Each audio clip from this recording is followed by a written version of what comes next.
Our advantage now is not our title, it's the mystery that is available to us in Christ. That's why the Bible said these things are hid for all ages for our glory. Every time we begin to truly grow in Christ by prayer, we begin to gain access to mysteries. Because if you don't pray, you will think quoting the scripture will make a difference in your life. Every scripture you know is an access point into a dimension in Christ. So if you want to grow, something must happen to bring alive the capsules of scriptures and to make it a reality in your life. And that is when we embrace prayer, not just as an act of reaching God, but as a lifestyle for survival in the kingdom, as a tool of eternal relevance. The gate of the spirit realm is locked away. Only men of prayer could open it. I now realize that even the name of Jesus on the lips of a man could not achieve much if he doesn't have conviction in that name. And I saw that conviction is in the place in the spirit. There's a place you get to in the spirit that everything you say become a reality to you. There are certain things you don't say, even if you think it, you emit energy and it begins to change things. So I now discover that, the corridor of eternity is only available to men that pray. So the first thing that God taught me about prayer is that only men of prayer can host God in their soul. All of us have God in our spirit, but the measure of God we have in our soul, which is a function of our spiritual growth, can only be possible when we can wait in the presence of God. In Isaiah chapter 40 verse 28 to 31, he said, have you not heard? Has it not been said to you that the everlasting God fainted not, neither is he weary? He giveth power to the faint, and unto them that have no might he increaseth strength. He said, even the youth shall be weary, and the young men shall utterly fall. That means in the ranking of mortality, the strongest among mortals are young men. But he said, compared to the immortal monarch of Zion, even the young man is like an epileptic agent. The only way a young man can sustain a stature that is consistent with the dimensions of God is when he masters the technology of downloading God. And he said, they that wait upon the Lord, they mount up with wings like the eagles. They begin to run and they don't faint. They walk, they are not weary. Why? Because the everlasting God fainted not, neither is he weary. So when you begin to pray, something begins to happen to your soul. The dimensions of God become your reality. That is the dimension that God wired into man before the fall. The Bible said in Genesis chapter 2 verse 19 that the names that Adam called the animals, that was the name that was. That is because in the charter of heaven, all the animals before they were created were already named. But there was something about the unfallen man. He could tap into the frequency of heaven and he knows what God did. Even when God slew him and he was asleep and God created the woman, the name God called the woman was woman. The guy woke up and said, you shall be called woman, because he operated as a frequency. But what the fall does is that the fall brings you down from the realm of God. But he said, they that wait upon the Lord, they begin to mount up with wings. They begin to mount up with wings like the eagles. They run, they are not weary. They walk, they don't faint. What happens is that the immortal dimensions of God begins to enter their chambers. That's when a stammerer can come and speak and the night turns red. The stammerer can come and speak and quails fill the land. The stammerer can show up and say, have no respect unto their prayers. If I be a man of God, a land will open and swallow you up, and even God in heaven will obey the voice of a stammerer. Why? Because there's a download. Joshua shows up and he said, let the sun stand upon the mountains of Ajalo, let the moon retain upon the valleys of Gibeon. And he said the sun did not make haste to go down. In the day that God hearkened to the voice of a man, he said that day have never existed and it will never be. Why? Because a man mastered the intelligence of download. You can walk into that place as a vulnerable man. When you show up, the Bible will say, he said Moses wished not that his face shone like the sun, because he had stayed in the presence for long. And the Moses that came out is a God. That guy is no longer a mortal. There is something that happens. His weaknesses are swallowed up because he has stayed in the presence. When he walks among men, he's a God. You can see him, but his tendencies are like the immortal spirits of Zion. Why? The intelligence of download. There is something that happens to you and you can walk through the terrorists and they will drop their guns. They will not know what is going on. It's called download. David said, by the hand of God I ran through a troop. By God I leaped over a wall. That's not a man, that's a downloaded version of God. He has become like the invisible God that is in the spirit, and he taught the same thing to his warriors. The Bible said Adoni the Ezrahite, once upon a time he fell upon the sword and he slew 800 men. That's not a man. He said Eleazar the son of Dodo, he fell upon a spear and he challenged the garrison of an army. That's not a man. He said Ashama the son of Agay, he took one of his sword and he defended the land. That's not a man. It's called a download. Your name can be Kenna. Wait in prayer. A Kenna will come out and it will become like a god among men. That's why he told Moses, behold, I have made you a god unto Pharaoh. It doesn't matter if you are a stammerer. It doesn't matter if you came from a poor background. It doesn't matter whether you are educated or not. How much download do you have in your spirit? They that wait upon the Lord, they mount up. They mount up with wings. They mount up with wings. They mount up with wings like the eagles. As I speak now, the hand of God is coming upon people so that they can mount up. So that they can mount up.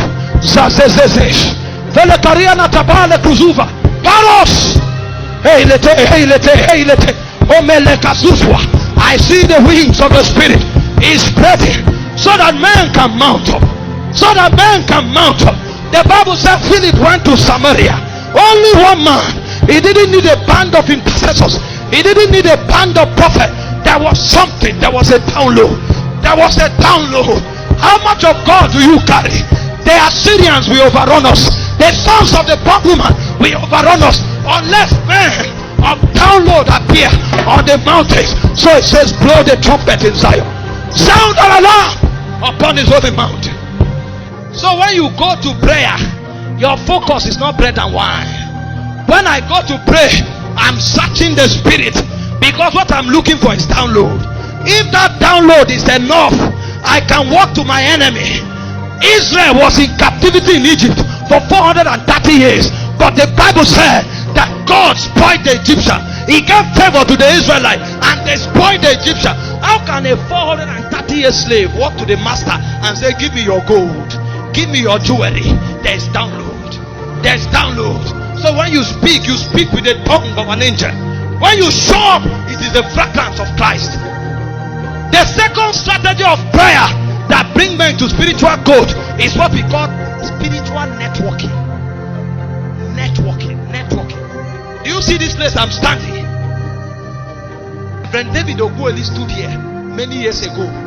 If I can ascend to the spirit and find where he stood, I can operate by the energy that he operated here. Did you not study about John? The Bible said he was in the wilderness until the day of his showing forth. He was not in the wilderness because it's a palatable place to live.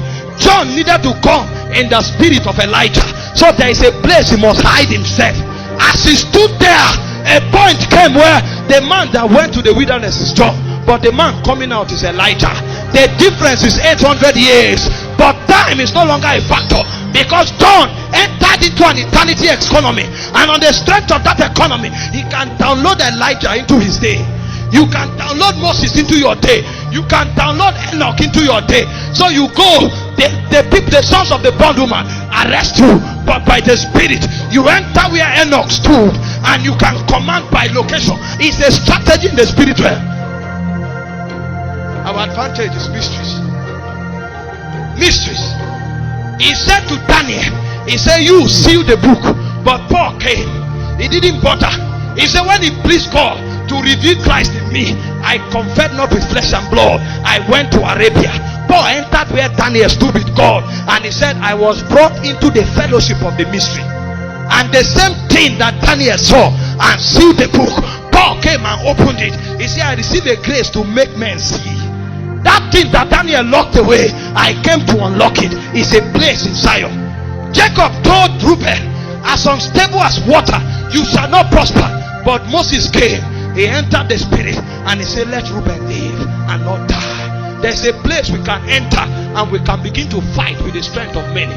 If Benson Idahosa was able to challenge Islam, you can challenge Islam. All you need to do by spiritual networking, enter the mountains of Zion. In Songs of Solomon chapter 4 verse 4, he said the mantle of many warriors is on the ear of the city of David.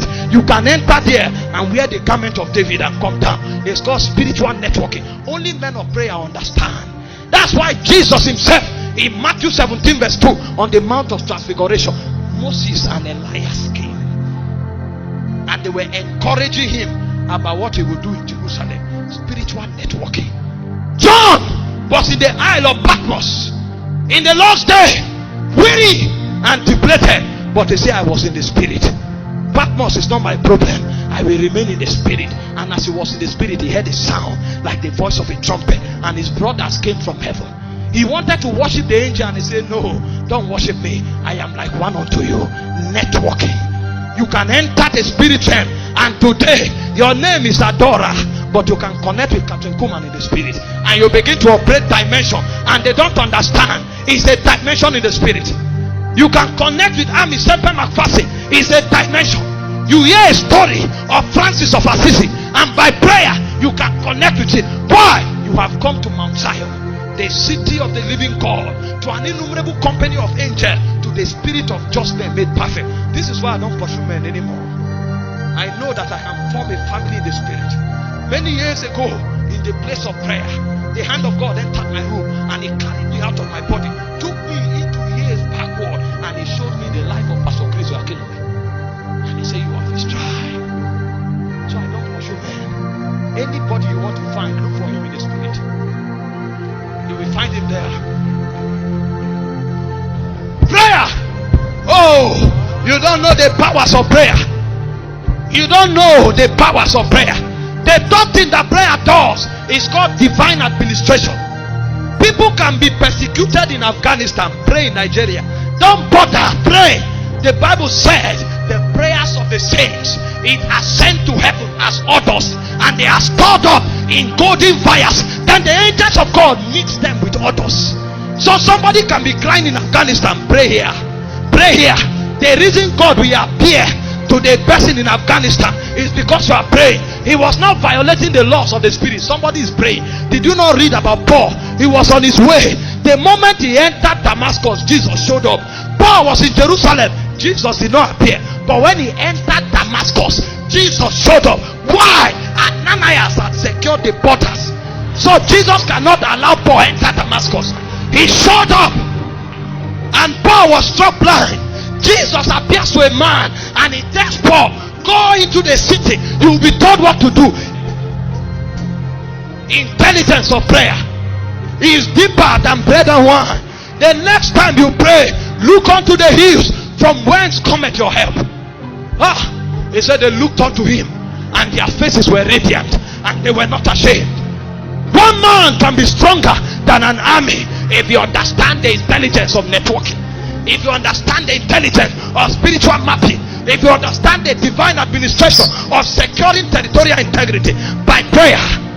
The fourth thing prayer does is reconfiguration. This is where warriors rise. This is where priests rise. This is where kings rise. This is where merchants rise. Because all of us can start and believe as believers, but when we enter Zion, then they begin to read to you the scroll of your destiny. That's why 5 of us will be praying.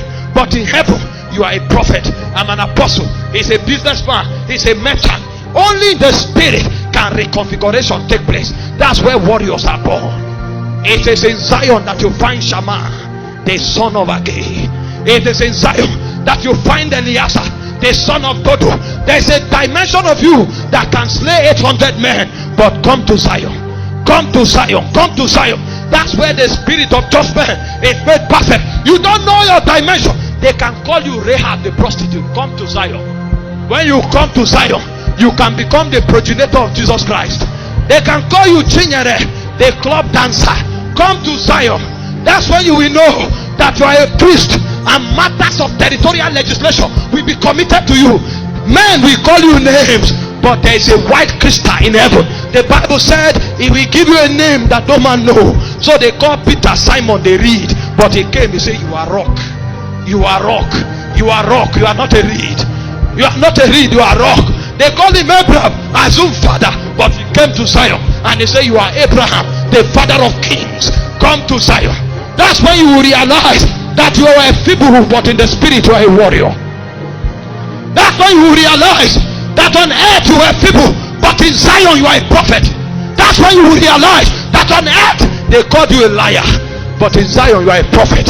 Only for the coals of fire to touch you, and then your dimensions open. People will look at you and say, is this you? No, you didn't know me. The man you saw was the badge the word gave me. I have entered Zion. I came out as a warrior. I came out as a prophet. I came out as a governor. Now I come to defend the interests of my master, the king and the monarch of the eternities of heaven. This is when blessings begin. When God reconfigures men, then he begins to give them badges. God gives some of them witty invasion. He said, I have anointed Bezalel the son of Uri to do all cunning artificial by wisdom. And what Moses saw on the mountain, Bezalel was on earth, and he was able to download it because there was a wisdom given to him. There's a wisdom that God gives to the last day army that the world cannot despise. You will stay in your house, you do something, and the whole world look for you. That's what makes for wealth transfer. Not give, it shall be given unto you. There are some that God gives a name, and then suddenly they say Lawrence Oyo, and then he puts a chant on the internet, and they say Lawrence Oyo, and then somebody hears the chant in Afghanistan, and they say, what did you do? A.A. Allen went to heaven too many times, and when he shows up before a demon, he say, I am A.A. Allen. I am A.A. Allen. I am A.A. Allen. Did you not read that the demons that fought the sons of Sceva, they said, Jesus we know, God we know, who art thou? God gives you a name. That name can open doors. I am Michael Oroko. It's enough. It's an investment.